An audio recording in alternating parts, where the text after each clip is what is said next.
এই যে ছবিটা দেখছেন, এই ছবির ঘটনা জানলে আপনার নিজেরও মন কেঁদে উঠবে। হসপিটালে বসে এই নারী বিয়ে করে তার ভালোবাসাকে পূর্ণতা তো দেয় ঠিকই, কিন্তু কয়েক ঘন্টা পর সে চিরদিনের জন্য সদ্য বিয়ে করা স্বামীর থেকে আলাদা হয়ে যায়। এই প্রেম কাহিনী শুরু হয় 2015 সালে। আমেরিকান দুই তরুণ তরুণী ডেভিড মোশার এন্ড হিদার মোশার, যাদের পরিচয় হয় সুইং ডান্স ক্লাসে গিয়ে। যে নাচ করতে দুইজন পার্টনারের প্রয়োজন হয় এবং চঞ্চল স্বভাবের হিদারের সাথে নাটকীয় ভাবে প্রথম থেকেই পার্টনার হিসেবে জয়েন করে ডেভিড। এভাবেই আস্তে আস্তে তাদের দুজনের পরিচয়, তারপর বন্ধুত্ব। বলে রাখা ভালো, এখানে ডেভিড মোশার মানে ছেলেটা আগে থেকে ছিল ডিভোর্সি এবং তার আগের পক্ষের দুইজন সন্তানও ছিল। অপরদিকে 30 বছরের হিদার ছিল এক মেধাবী স্বপ্নবাজ তরুণী। শিক্ষকতার পেশা ছিল যার ড্রিম জব, কিন্তু তার চেয়েও জীবনের সঠিক মানুষকে বিয়ে করা এবং মা হওয়া ছিল তার সবচেয়ে বড় স্বপ্ন। তাই হয়তো ডেভিডের দুই সন্তানকে আপন করে নিতে চেয়েছিল হিদার, আর ডেভিডের সন্তানরাও হিদারের মাতৃত্বের ছোঁয়া পেয়ে ভালোবেসে বোনাস মম বলে ডাকতো তাকে। আর এই সব কিছু দেখে নিজের সোলমেটকে খুঁজে পায় ডেভিড। তাই তাদের দুজনের বন্ধুত্বের সম্পর্ককে পার্মানেন্ট করতে 2016 সালের 23 ডিসেম্বর নিজের মনের মানুষকে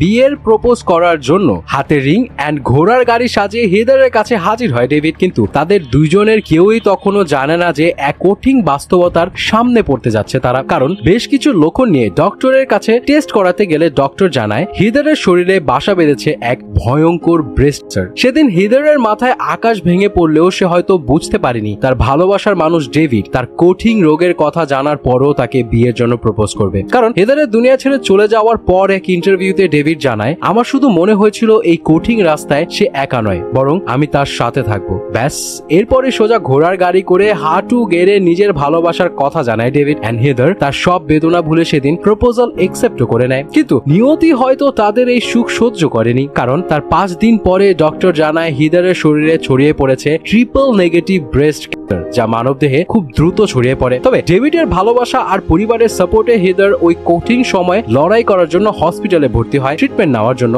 শুরু হয় কেমোথেরাপি। হাসপাতালের বিছানায় তীব্র যন্ত্রণায় হিদার যখন ছটফট করত, তখন তার পাশে ছিল ডেভিড। নিজের ভালোবাসার মানুষকে দিনের পর দিন চোখের সামনে যন্ত্রণায় ছটফট করতে দেখে মানসিকভাবে কিছুটা ভেঙে পড়েছিল ডেভিড। সেই কঠিন সময়গুলোর কিছু মোমেন্ট নিজের বন্ধুকে দিয়ে ভিডিও করে রাখতো হিদার। এভাবেই হসপিটালে চলতে থাকে বেশ কয়েক মাস। এক সুন্দরী তরুণী থেকে তার অসুস্থ হওয়ার ট্রান্সফরমেশন হয়তো তার আপনজনরা মেনে নিতে পারেনি, কিন্তু হিদার কখনো হাল ছাড়েনি। তার স্ট্রং মানসিক অবস্থা দেখে ডক্টররাও তখন অবাক হয়েছিল। তবে 2017 সালের শেষের দিকে ডেভিড জানতে পারে হিদারের ব্রেইনেও ক্যান্সার ছড়িয়ে পড়েছে এন্ড তার অবস্থা একেবারে শেষ মুহূর্তে। যেহেতু ওই বছরের 30 ডিসেম্বর তাদের বিয়ের প্ল্যান ছিল, তাই ডক্টর ডেভিডকে জানায় যদি তারা বিয়ে করতে চায় তবে সেটা যেন দ্রুত করে ফেলে। তাই 22 ডিসেম্বর হসপিটালে তাদের বিয়ের আয়োজন করা হয়, যেখানে শুধুমাত্র তাদের ক্লোজ ফ্রেন্ডস এন্ড ফ্যামিলি ছিল। কিন্তু জীবনের প্রায় শেষ সময়ে এসেও সেদিন হিদার ছিল খুব এক্সাইটেড। মুখে অক্সিজেন মাস্ক পরে নিজের বলা শেষ কথাগুলো ছিল শুধুই তার বিয়ের মন্ত্রগুলো। সেখানে থাকা সবাই বুঝতে পেরেছিল কিছুক্ষণের মধ্যেই তারা তাদের প্রিয় হিদারকে হারিয়ে ফেলছে। তাই সে মোমেন্টগুলোকে